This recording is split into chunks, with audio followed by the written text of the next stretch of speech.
We begin here at 6 o'clock in Sacramento with a look at the upcoming legislative session. In less than 24 hours, lawmakers will reconvene at the state capitol for what is expected to be a busy legislative year ahead. Our Capitol correspondent Eitan Wallace joins us from Sacramento with a preview of what we can expect.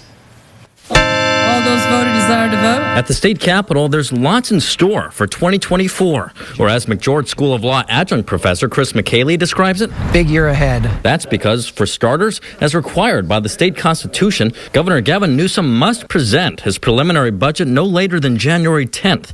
It comes just a month after the nonpartisan Legislative Analyst's Office released this report projecting a $68 billion budget deficit. With the impending deficit, the budget is going to be the all-consuming topic of conversation between now and the June 15th deadline for its adoption. All of it taking place in a legislature with new leadership. On the Assembly side, June will mark 1 year since Democrat Robert Rivas was sworn in as Speaker. And on the Senate side, Democrat Mike McGuire is expected to take over as new President pro tempore in February, replacing longtime Senate President pro tem Democrat Tony Atkins. The Senate President pro tem has lots of powers, including naming of committee chairs and all of the committee members, and really directs the work of the California State Senate. So it's a very powerful position. Issues like retail theft are expected to be front and center this year, especially because the nonpartisan Little Hoover Commission is set to release a report with data and recommendations to the legislature about how best to respond.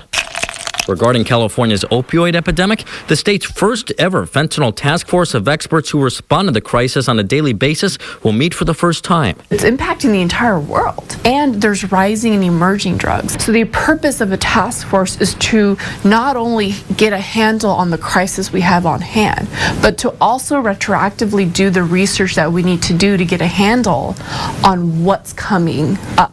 Speaking of coming up, all eyes are on election 2024, following a court ruling last week allowing GOP Assemblymember Vince Fong to run for Congress and Assembly at the same time.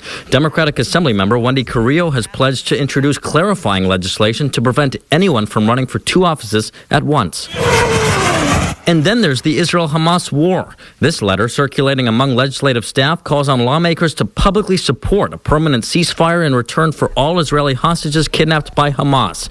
Separately, 16 Republican lawmakers announced they will sign on to legislation condemning Hamas. Call them who they are, a terrorist organization, and really just stand with our Jewish colleagues and our Jewish friends, making sure that they understand that we stand in solidarity with them. Just the absolute total condemnation of the rape and murder of innocent Jews.